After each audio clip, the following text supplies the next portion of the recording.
pues hace poquito escuché una frase que dijo Nina Simone, que era que para ella la libertad era perder el miedo, ¿no?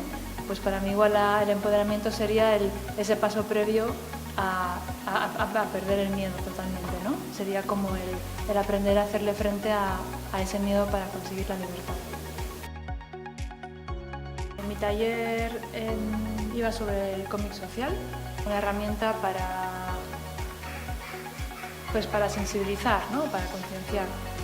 Cómics que tratan pues, desde el cáncer de mama hasta pues eso, agresiones sexuales, explotación sexual en países como Brasil. También que no es solo cómics en papel, sino que hay varios formatos, pues, por ejemplo el digital, está la autopublicación, la publicación en medios generalistas. Pero yo también planteé este taller para educadoras.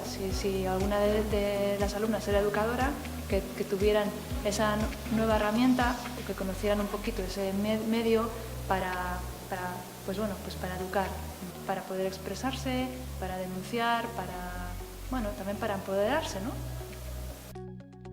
A mí también lo que me gusta es el compartir. Yo, por ejemplo, ha resultado que entre las alumnas había muchas que venían de la animación, de la ilustración, del cine, había una periodista.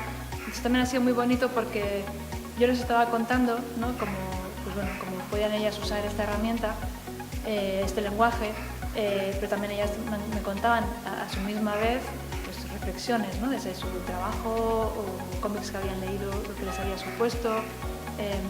Entonces como que ha habido esa riqueza, ese intercambio y no sé, yo lo que espero es que si no leían cómics antes o no eran lectoras asiduas de cómic, pues que lo hagan a partir de ahora, ¿no? Que pierdan ese miedo o esa barrera que la empiecen a romper, que todavía existe entre las mujeres y el cómic, así como generalizando. Y también, pues bueno, ¿no? Que también tengan una herramienta más para también poder sensibilizar a su entorno.